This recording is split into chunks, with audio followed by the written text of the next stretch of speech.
Richie, ಯಾಕೆ ಹೀಗೆ ಸುಮ್ಸುಮ್ನೆ ಎಲ್ಲರನ್ನೂ ಹೆದರ್ಸ್ತಾ ಇದೀಯಾ? What's your problem? What is eating you? ಹೇಳು, ನಿನ್ ಮನಸ್ಸಿನಲ್ಲಿ ಏನಾಗ್ತಿದೆ? ಯಾಕೆ ಹೀಗಾಡ್ತಿದೀಯಾ? ನಿಮ್ ವಂಶದಲ್ಲಿ ಯಾರಾದ್ರೂ ಮೆಂಟಲಿ ರಿಟೈರ್ಡ್ ಪೇಷಂಟ್ ಇದ್ರಾ? ನಾನು ಕ್ಷಮಿಸ್ಲಿಲ್ಲ ಅಂದಿದ್ದಕ್ಕೆ ನೀ ಡಿಸ್ಟರ್ಬ್ ಆದೆ. ಸೋತಾಗ ಸಾಯೋ ಮಾತಾಡ್ದೆ, ಈಗ ಸಾಯಿಸ್ತೀನಿ ಅಂತಿದ್ಯಾ. What's wrong? ಯಾಕೆ ಹೀಗಾಡ್ತಿದ್ಯಾ? ನೀ ಚಿಕ್ಕವನಾಗಿದ್ದಾಗ ಏನಾದ್ರೂ ಬ್ಯಾಡ್ ಇನ್ಸಿಡೆಂಟ್ ನಡೆದಿತ್ತಾ? ಹೇಳು ರಿಚಿ.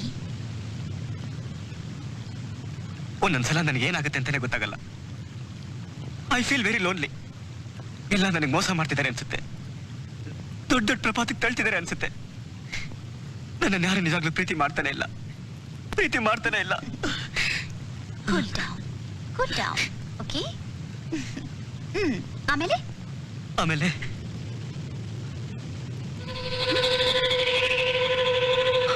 ರಿಚಿ, ಏನಾಯ್ತು? You are no different from others. ನೀವು ನನಗೆ ಮೋಸ ಮಾಡ್ತಿದ್ದೀರಾ. Look there.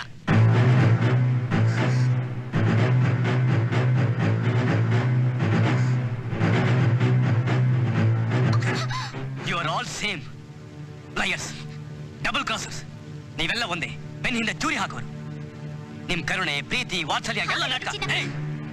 ನಾನು ನಿಮ್ಮನ್ನು ನಂಬುತ್ತಲ್ಲ. I hate myself. Richie, ನನ್ ಮಾತು ಕೇಳು ರಿಚಿ.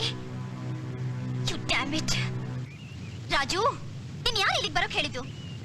ಈಗ ತಾನೇ ಅವ್ನು ಏನೋ ಬಾಯ್ ಬಿಡ್ತಿದ್ದ, ಎಲ್ಲ ಹಾಳು ಮಾಡ್ಬಿಟ್ಟಿಯಲ್ಲ. ಯಾಕೆ ಬಂದೆ ಇಲ್ಲಿಗೆ? ಇವಾಗ ಇಲ್ಲಿಗೆ ಯಾಕೆ ಬಂದೆ ಅಂದ್ರೆ ನಿಮ್ಗೇನು ಅನಾಹುತ ಆಗ್ಬಾರ್ದು ಅಂತ ರಕ್ಷಣೆ ನೀಡಕ್ಕೆ. ತಪ್ಪ? ನಿನ್ನ ರಕ್ಷಣೆ ನಾನು ಕೇಳಿದ್ನಾ? ಇಲ್ಲ, ಆದ್ರೆ ಅದ್ ನನ್ನ ಡ್ಯೂಟಿ. ಅವನ್ ಕೆಡ್ಡಕ್ಕೆ ನೀವು ಬಲಿಪಶು ಆಗ್ಬಾರ್ದಲ್ಲ.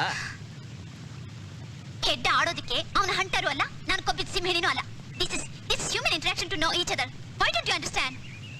ಇದು ಕುದುರೆ ಜಾಗದಲ್ಲಿ ಆಗ್ಬೋದಿತ್ತಲ್ಲ, ಇಂಥ ಜಾಗನೇ ಬೇಕಾಗಿತ್ತ ಇದಕ್ಕೆ? ಏ ರಾಜು, ನೀನ್ ಜಾಸ್ತಿ ಮಾತಾಡ್ಬೇಡ. ನಿನಗೆ ತಲೆ ಬುಡ ಒಂದು ಗೊತ್ತಾಗಲ್ಲ. ಇದೆಲ್ಲ ಡೆಲಿಕೇಟ್ ಆಗಿ ಹ್ಯಾಂಡಲ್ ಮಾಡುವಂಥದ್ದು. ನೀನು ಹೊರಟುತನಕ್ಕೆ ಸಿಗೋ ಅಂಥದ್ದಲ್ಲ. ಈಗ ನೀನೇನ್ ಮಾಡ್ತೀಯೋ ನನಗೆ ಗೊತ್ತಿಲ್ಲ. Go and say sorry, bring him back.